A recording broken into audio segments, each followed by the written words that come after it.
Meus irmãos, vamos abrir a palavra do Senhor em Efésios capítulo 5, versículos 15 a 21.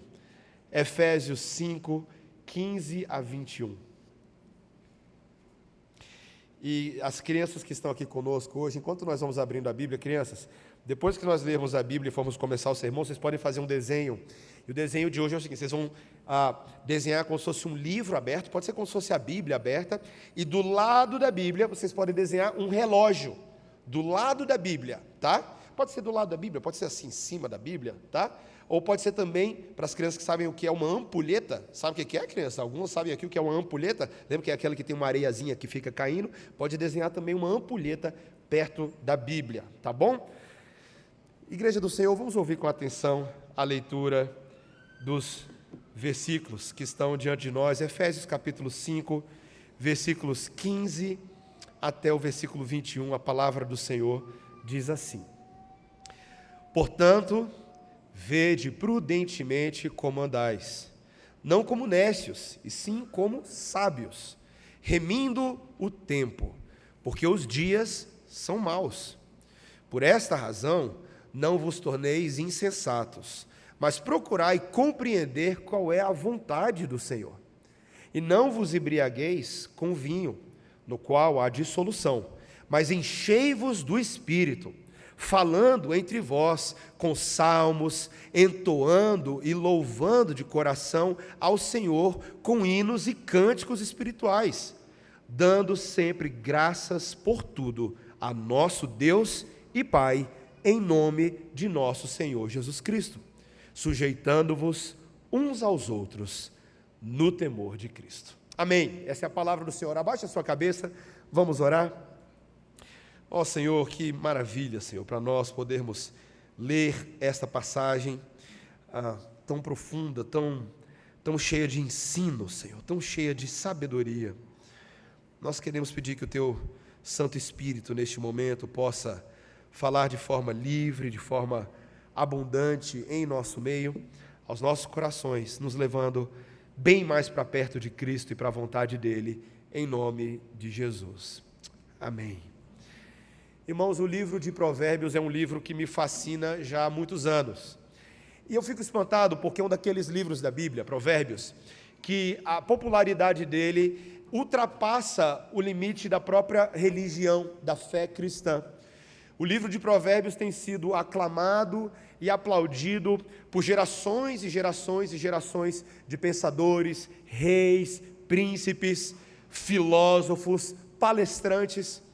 É incrível pensar a contemporaneidade daqueles temas. O livro de Provérbios fala sobre sabedoria, sobre conhecimento, fala sobre a relação do trabalho e a preguiça. Ele fala sobre a relação entre orgulho e humildade, sobre pobreza e riqueza. Ele fala sobre amizade e relacionamentos, sobre criação de filhos. Os mais diversos temas são registrados no livro de Provérbios, e são por essas e por outras que vários, ao longo da história, como Agostinho, fez questão de mencionar nas suas confissões e na Cidade de Deus, como o livro de Provérbios ocupava um espaço fundamental no conhecimento da sabedoria divina. Filósofos como Thomas Hobbes, quando escreveu o seu Leviatã, fez uso do livro de Provérbios para falar das técnicas de sucesso verdadeiro. Quando ele menciona lá Provérbios 21, 5, e ele fala que os planos bem elaborados levam à fartura, mas o preguiçoso, ele morre de fome. Immanuel Kant ecoa Provérbios em todas as suas obras sobre ética, até mesmo na literatura mais moderna. Hoje, quando a gente vai ver, tem um livro que faz bastante sucesso aí entre o pessoal, Os 7 Hábitos de Pessoas Altamente Eficazes. Acho que você já deve ter visto a capa desse livro nas livrarias. Tem muita menção, direta ou indireta, ao livro de Provérbios. Então, o Stephen Covey fala disso, o Zig Ziglar, que é outro desses oradores motivacionais. É incrível como o livro de Provérbios, ele tem algo a oferecer. Mas você sabe o que me fascina sobre o livro de Provérbios? Você sabe o que me toca muito? Porque o livro de Provérbios, ele não é meramente uma série de proposições sobre sabedoria. O livro de Provérbios é uma conversa de um pai com um filho. É uma conversa em vários momentos também de uma mãe com o seu filho. Mas ali Salomão, ele como o autor desse livro, o pregador, a semelhança do que ele faz também em Eclesiastes, mas ele entende que a sabedoria ela é comunicada de geração em geração. Filho meu, ouve o conselho do seu pai e não despreze a sabedoria da sua mãe. Se você retiver no seu coração essa sabedoria, esse temor de Deus que te leva a um viver habilidoso, isso vai te ajudar no dia das suas vidas. Você não vai cair em emboscadas, você não vai cair em armadilhas, pelo contrário, isso será como uma diadema na sua cabeça e um colar ao redor do seu pescoço. O livro de Provérbios é assim, é o interesse de um pai ajudando o filho a entender o mundo de Deus e como viver nesse mundo. E eu faço essa introdução, meus irmãos, porque os comentaristas têm feito uma observação muito interessante, uma correlação entre o capítulo 5 de Efésios e o livro de Provérbios, principalmente essa seção que nós lemos hoje, os versículos 15 até o versículo 21, pela semelhança da maneira como Paulo usa a sua linguagem para falar com a igreja, muito parecido com o que o livro de Provérbios faz. Se você, olha aí comigo, só quero mostrar bem rapidinho, veja aí o versículo 15, olha o tipo de linguagem, ele fala: portanto, vede prudentemente como andais, não como nécios, e sim como sábios, remindo o tempo, porque os dias são maus. É o tipo de coisa que você leria no livro de Provérbios tranquilamente. É como se Paulo, o pastor, o teólogo, se posicionasse aqui não meramente como um teólogo, mas verdadeiramente como um pai espiritual, que tem o máximo interesse no sucesso desta igreja em Éfeso. Os irmãos percebem ao longo de todo o livro, nós temos estudado, eu acho que a essa altura você já percebeu o impacto do livro de Provérbios. Os sermões que nós ouvimos nas últimas semanas, reverendo Rodrigo Broto, reverendo Luciano, reverendo Lucas Carvalho, nos ajudaram a ver a profundidade desse livro e o desejo que Paulo tem para a sua audiência original e para nós, pelo Espírito Santo, de que entendamos essa identidade prática em Cristo. É o versículo 1 e 2, veja aí, Efésios 5, 1 e 2. É um versículo orientador dessa passagem. Sede, pois, imitadores de Deus, como filhos amados, e andai em amor, como também Cristo nos amou e se entregou a si mesmo por nós, como oferta e sacrifício a Deus, em aroma suave. O exemplo de Cristo deve ser imitado. A mente de Cristo deve ser a nossa mente. O coração de Cristo deve ser o nosso coração. Mas esses ensinos não são dados no vácuo. Assim como um bom pai, Paulo fala: é isso que vocês têm que fazer, mas tem que fazer nesse mundo que vocês vivem. E então, nos versículos 3 a 14, como nós vimos na semana passada, Paulo dá uma realidade bem crua e nua sobre como o mundo é. O que motiva as pessoas, o que está por trás do coração das pessoas: chocarrices, vãs pensamentos, sensualidade, sexualidade. Essa mente corrompida que era tão próxima aos éfesos, que eram relativamente recém-convertidos, e sabiam exatamente qual era o estilo de vida do mundo grego, esse mundo corrompido. Então Paulo faz uma dissertação, falando: vocês são de Cristo, vocês são luz, antes vocês eram participantes das trevas, mas agora vocês foram selados pelo Espírito de Deus, é o que ele fala no capítulo 1, versículo 13, vocês receberam o selo de Deus, vocês já foram iniciados nessa vida de Deus, então vocês precisam ter uma clara visão desse mundo mau, e entender, como ele faz nessa passagem, o contraste entre a vida que vocês devem ter em Cristo e a velha vida que vocês tinham fora de Cristo. E é exatamente essa linguagem conclusiva, paternal, que orienta esse portanto do versículo 15. Olha aí, quando ele fala no versículo 15, portanto, é uma palavra conclusiva. Portanto, depois de eu dizer tudo isso para vocês, vede prudentemente como andais. Um chamado à prudência. E a prudência para Paulo é exatamente aquela mesma prudência que já estava lá no livro de Provérbios. A prudência no andar é ser sábio e não nécio. Meus irmãos, eu e vocês estamos cercados neste exato momento, neste exato mundo que vivemos, por uma infinitude de pessoas que se julgam sábias aos seus próprios olhos, mas na verdade são nécias. Porque sabedoria bíblica só pode decorrer daquele que verdadeiramente teme a Deus, em quem reside toda a sabedoria. Você encontra isso em Provérbios, mas você encontra também isso lá em Tiago, capítulo 3. Deus é fonte de sabedoria. Toda sabedoria está nele. E o que é sabedoria? Sabedoria é apenas conhecer, reter quantidades e quantidades de enciclopédias na sua mente. Ontem eu estava conversando lá em casa com a minha esposa, aí tropecei no falar, fui falar uma ideia, falei outra, aí a Melissa falou para mim assim: papai, o seu cérebro não está bom. Seu cérebro não está bom, papai. Você está pensando em muitas coisas. O que é sabedoria? Sabedoria. Ainda hoje, muitos julgam que o reter muito conhecimento te torna sábio. Isso não é verdade. O que torna sábio é temer a Deus e conhecer as coisas via Deus. Epistemologia, essa palavra que a gente usa para falar justamente da habilidade de conhecer algo. Epistemologia verdadeira, conhecer algo verdadeiramente, só pode ser feito se a minha razão é iluminada por aquele que é a fonte de todo conhecimento, a fonte de todo saber. E sabedoria não é só saber essa fonte de saber, mas é viver em conformidade com esse saber bom de Deus, com essa vontade revelada, agradável e boa de Deus, que é o que ele fala no versículo 17.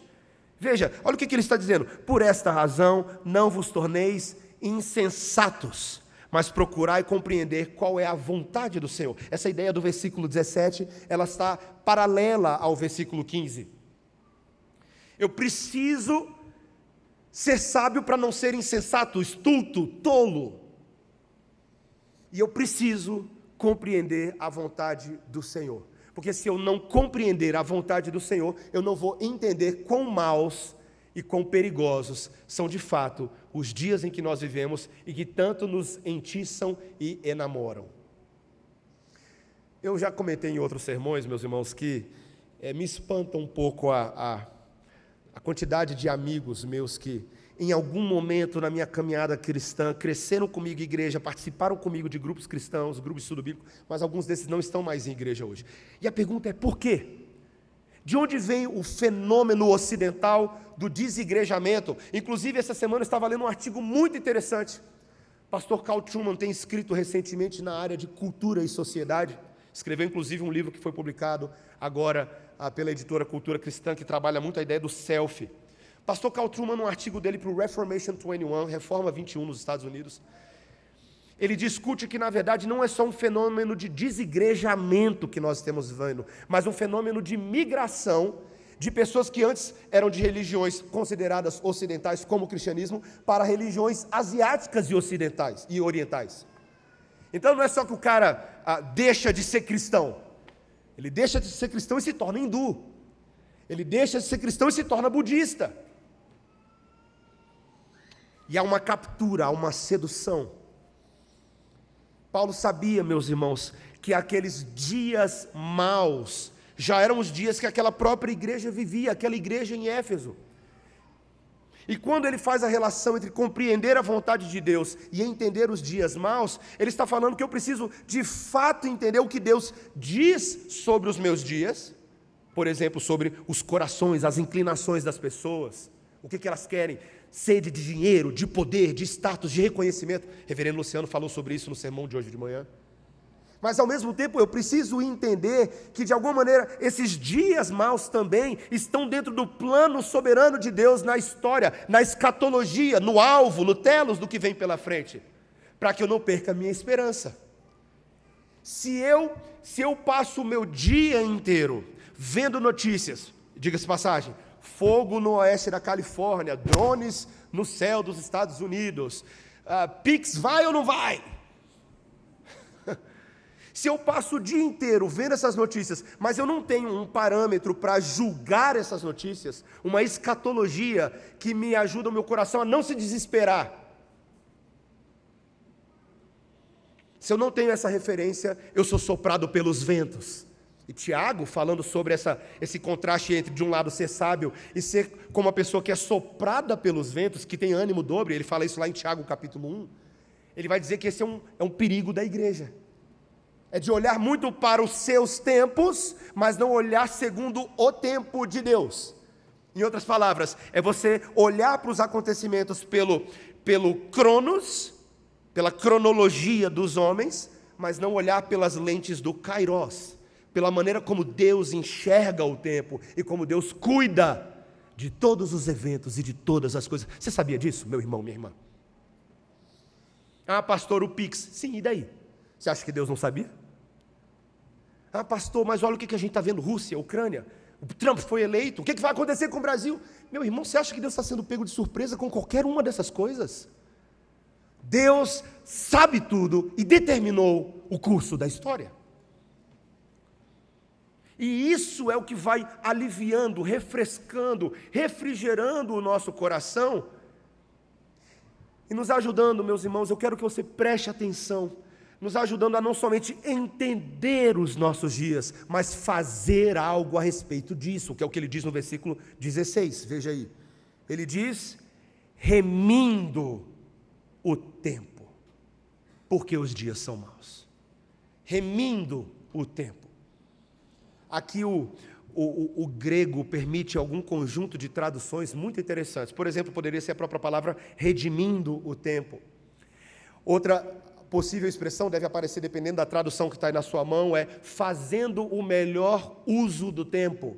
Ou então a tradução, tirando o máximo proveito ou o máximo de vantagem do tempo que eu tenho. É a versão que o Eugene Peterson gosta de usar na tradução dele.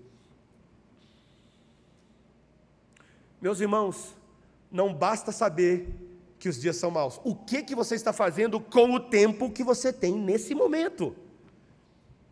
Meus irmãos, eu estava conversando com a minha esposa, nós temos um amigo em comum, e a gente estava falando sobre como esse irmão que a gente ama tanto, mas como ele gosta de reclamar. A gente está vivendo numa sociedade de pessoas que são críticas de tudo e de todos. Tudo está errado, tudo está problemático. O tempo inteiro a gente tem uma opinião sobre todos os assuntos, afinal de contas, as mídias sociais ajudam você a ter a sensação de que você sabe tudo quando você não sabe nada. Mas você fica com a sensação de, porque lá no seu Reels, né, nas suas notícias, está passando notícia o tempo inteiro, então te dá uma sensação de que você domina todos os assuntos. Mas você fica com essa falsa sensação e, por outro lado, fica morrendo de ansiedade. E fica reclamando, fica achando que tudo está sucumbindo. Mas, ao mesmo tempo, isso nos paralisa. Nos paralisa.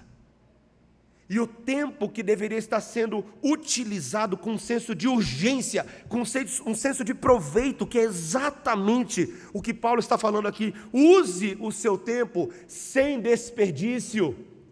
Use o seu tempo, uma vez que você foi salvo pelo Senhor do tempo e pelo Senhor da glória. Use o seu tempo segundo Deus.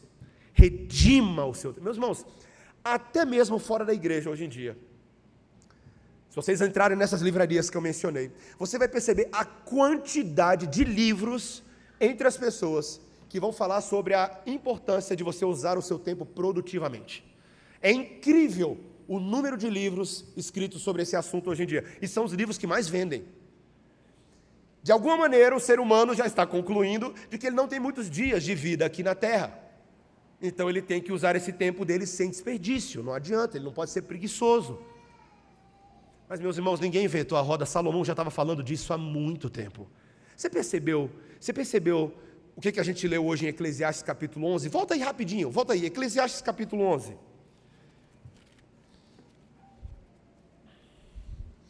Literalmente a Ara coloca como título dessa sessão o procedimento prudente do sábio. E você vai ver a relação disso com o tempo. Olha o que ele fala. Versículo 1, Eclesiastes 11. Lança o teu pão sobre as águas, porque depois de muitos dias o acharás. Reparte com 7 e ainda com 8, porque não sabes que mal sobrevirá à terra. Estando as nuvens cheias, derramam aguaceiros sobre a terra. Caindo a árvore para o sul ou para o norte, no lugar em que cair, aí ficará. Quem somente observa o vento, nunca semeará, e o que olha para as nuvens, nunca cegará. Assim como tu não sabes qual o caminho do vento, nem como se formam os ossos no ventre da mulher grávida, assim também não sabes as obras de Deus, que faz todas as coisas. Semeia pela manhã a tua semente, e à tarde não repouses a mão, porque não sabes qual prosperará, se esta, se aquela, ou se ambas igualmente serão boas. Vocês pensam, gente, isso aqui dava outro sermão. Salomão, ele vira e fala assim: veja, sim, nós vivemos em dias que eu não sei o que vai acontecer amanhã, eu não sei. Eu não sei se o amanhã reserva para mim algum tipo de mal, ou até o próprio dia de hoje. Eu não sei que calamidade pode me sobrevir, eu não sei. Hoje a gente acordou de manhã, estou morando ali em Águas Claras, de manhã estava temporal. Chega no horário da escola dominical, sol. Chega na hora de sair para a reunião de oração, temporal. Quando você chega na igreja, seco de novo. Brasília é louca. Ninguém explica a nossa cidade. E a vida é assim, não é? Quando você sai de helicóptero com os seus familiares, com a sua esposa, com os seus filhos, você não chega no final da tarde esperando que o helicóptero vai cair. Mas o que tem acontecido nesse fim de ano, que caiu de helicóptero e avião no nosso país, não está escrito. Você sabia disso? Eu não sabia que isso ia acontecer. Nós não sabemos o dia de amanhã. Então veja, o que Salomão e Paulo estão dizendo de uma certa forma: bom, se eu não sei o dia de amanhã, eu deveria então ficar de braços cruzados, observando as nuvens. É isso que o texto fala? Não! Semeia, porque se você não lançar o seu pão sobre as águas, você não vai encontrá-lo no outro dia. Se você não colocar a semente debaixo da terra, como que você vai colher o fruto da colheita? Deus não quer que você fique especulando ansiosamente o dia de amanhã. Ele quer que você viva o tempo que Ele tem te dado hoje. Viva e viva plenamente. Você percebeu aqui em Eclesiastes, o versículo 10? Eu acho isso aqui tão interessante. Ou o versículo 9, ele fala: alegra-te, jovem, na tua juventude, recreie-se o teu coração nos dias da mocidade, anda pelos caminhos que satisfazem o teu coração e agradam os teus olhos. Jovem, aproveite a vida, de verdade. No capítulo 12, ele vai falar, por exemplo: lembra-te do teu Criador nos dias da tua mocidade. Aproveita a vida que você tem, aproveita a juventude, o fôlego, a inteligência. Antes que venham os dias maus nos quais você vai dizer: não tenho neles prazer. Aproveita a vida, mas lembra que de todas essas coisas você prestará juízo a Deus, jovem. Não é para você deixar de aproveitar, de usar o seu tempo, de crescer o seu potencial, mas é diante de Deus que você vai prestar contas de como você usou o tempo que Ele te deu. Esses dias eu ouvi um testemunho que eu achei tão interessante. Na verdade não foi um testemunho, foi um trecho de um discurso de uma pessoa. Era como se fosse o discurso de uma pessoa que ela morreu e ela estava falando depois da morte, e as pessoas estão falando assim: nossa, ela foi cedo demais. De fato ela era uma jovem quando ela morreu, mas no discurso dela, ela fala assim: eu não morri jovem demais, eu morri vivendo todos os dias que eu tinha para viver, todos os dias que eu vivi foram uma bênção. Claro que é um discurso fictício, a gente não é nada, não estou tentando fazer nenhuma bagunça aqui não, meus irmãos. A ideia é que muitas vezes a nossa perspectiva não está correta, não está boa.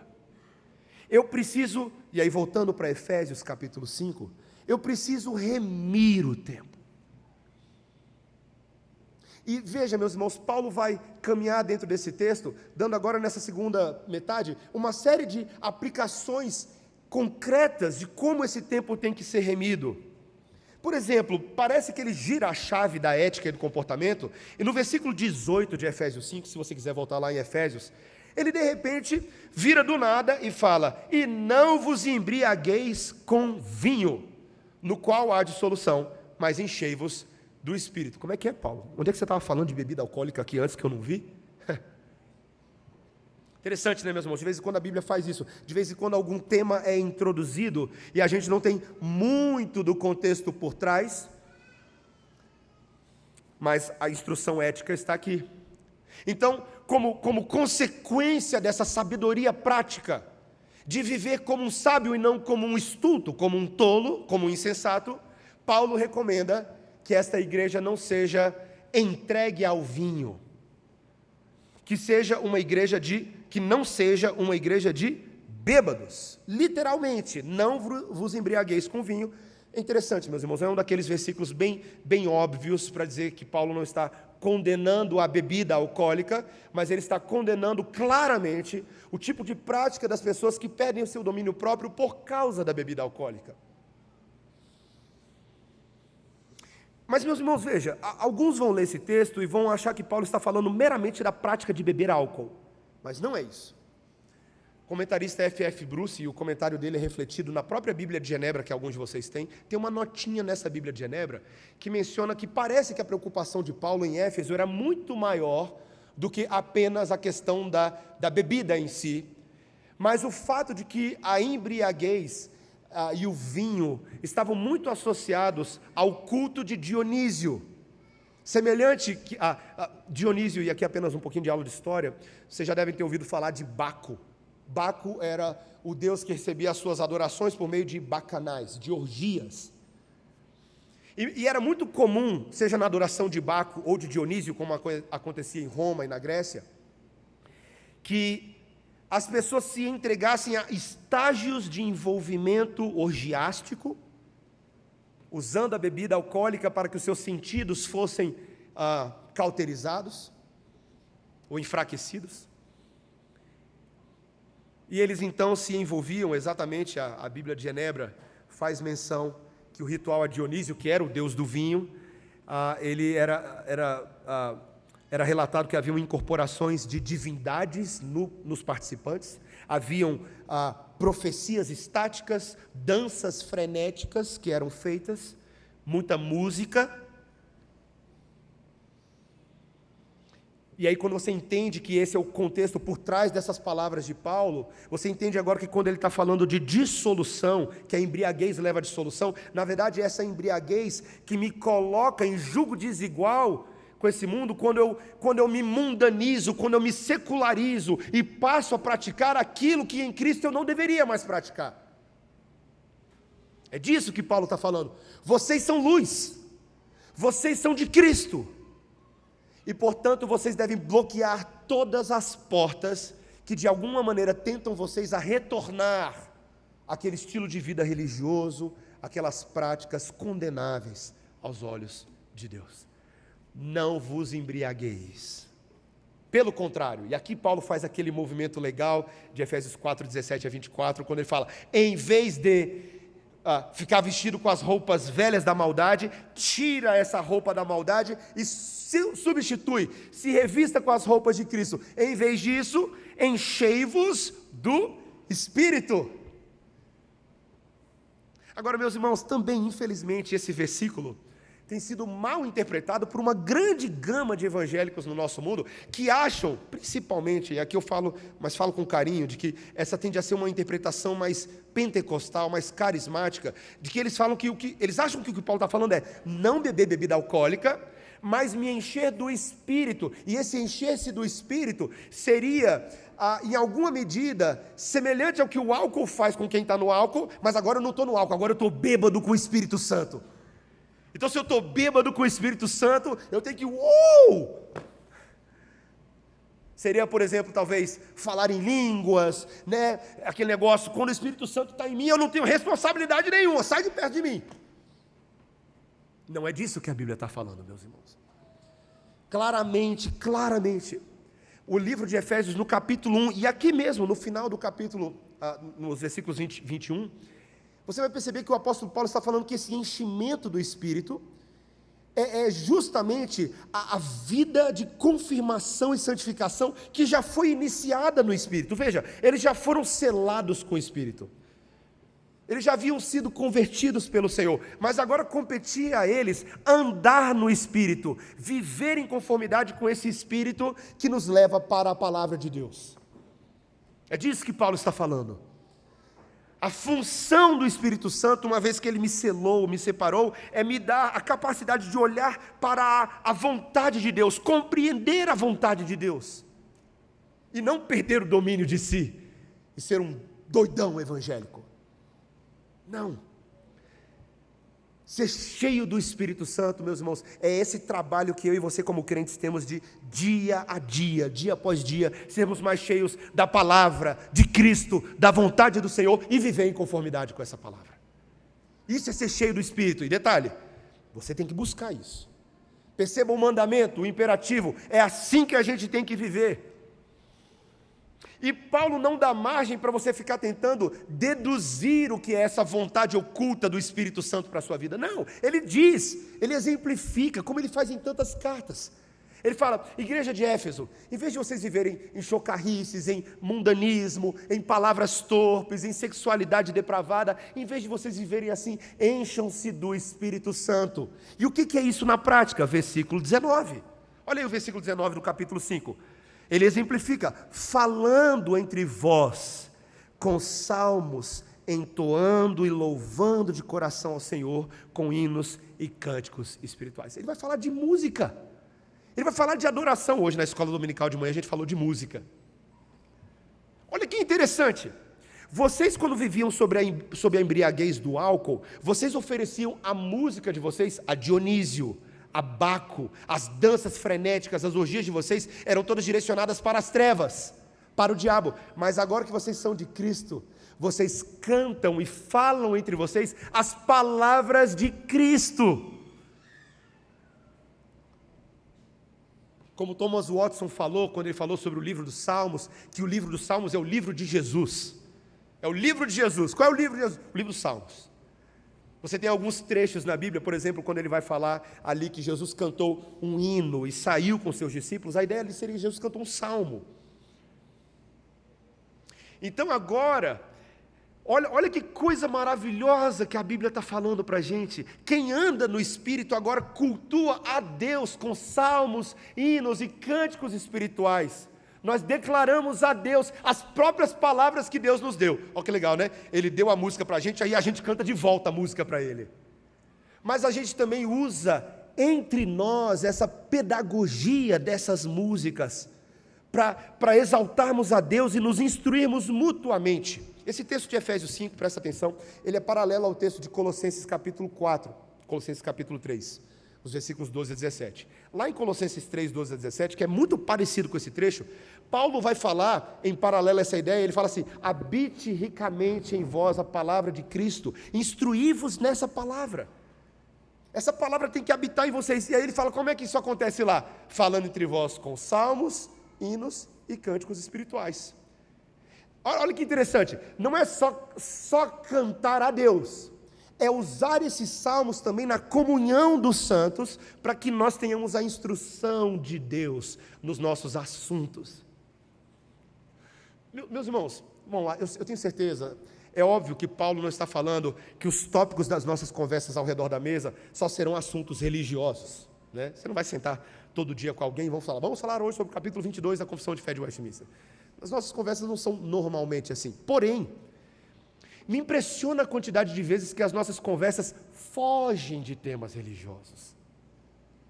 Lembro um tempo atrás, um jovem aqui na igreja, antes da pandemia, contou para a gente que ele achava meio piegas conversa de crente.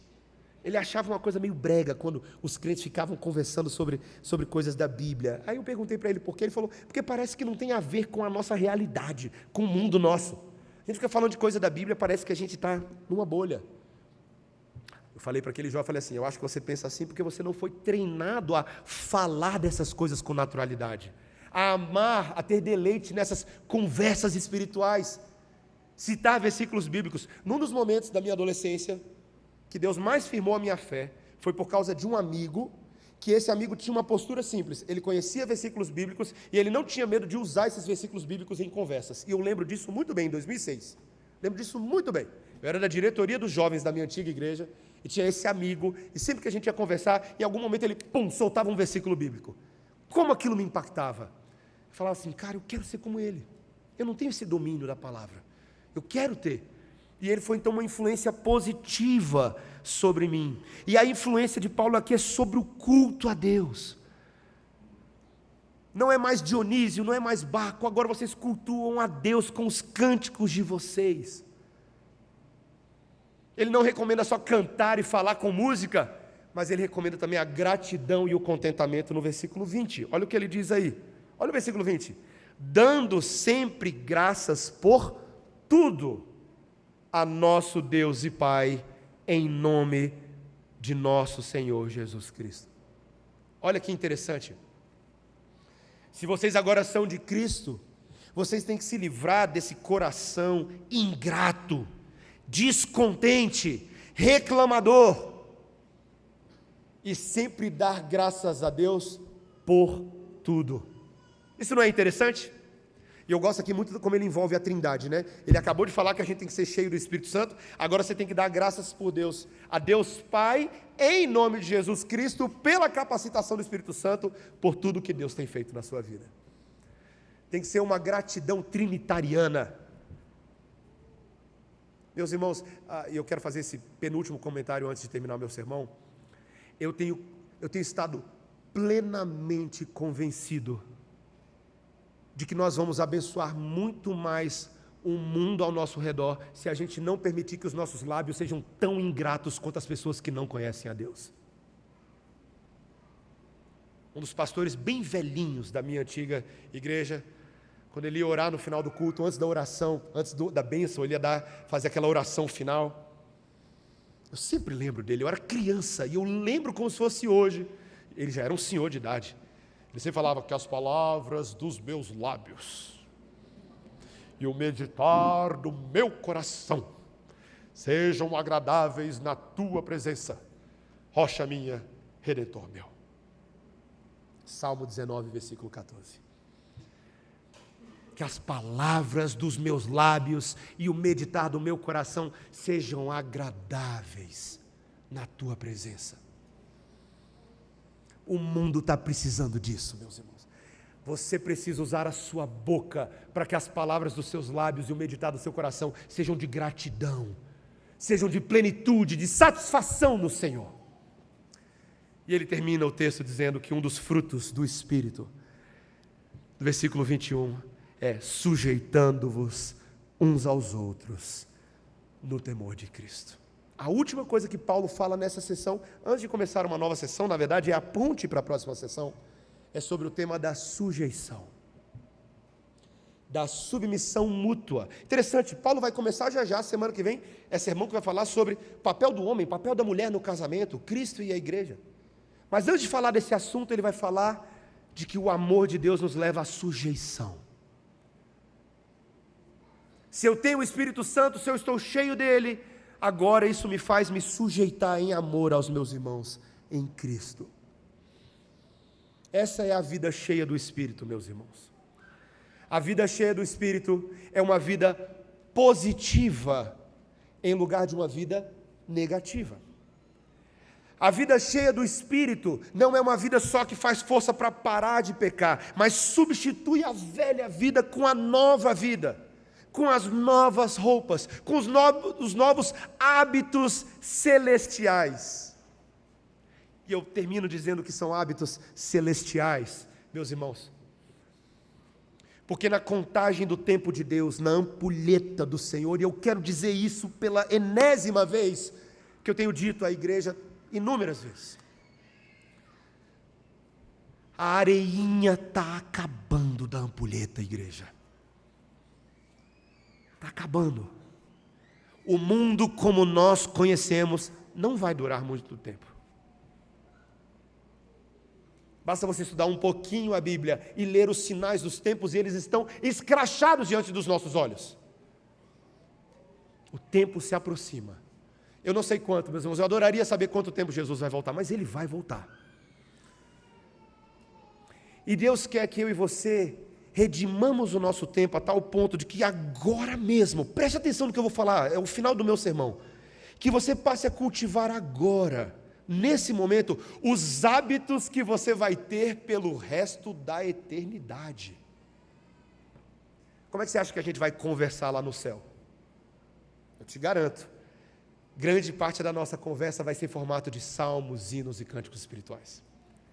Lá no céu, você não vai ter um coração ingrato, você vai ter um coração pleno de gratidão, porque você vai ver para toda a obra consumada de Deus, você vai olhar para a história passada, e você vai falar: uau!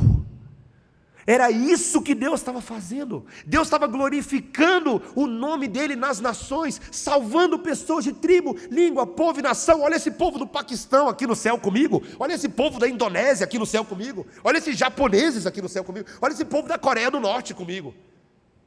Você vai ver que Deus estava fazendo essa obra.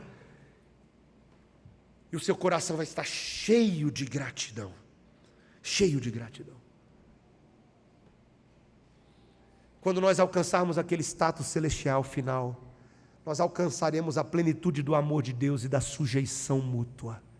Nossos relacionamentos não serão regidos por orgulho, por inveja, por competitividade, mas por apreciação uns dos outros, por amor verdadeiro. Meus irmãos, isso não começa lá, isso começa aqui. Pegue a sua Bíblia. Pela fé, olhe para a ampulheta de Deus do lado dela e fala: Senhor, como que eu posso usar o meu tempo para a tua glória?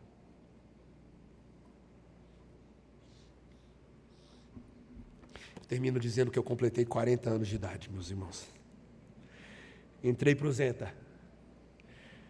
Falei com alguns irmãos que pela primeira vez na minha vida,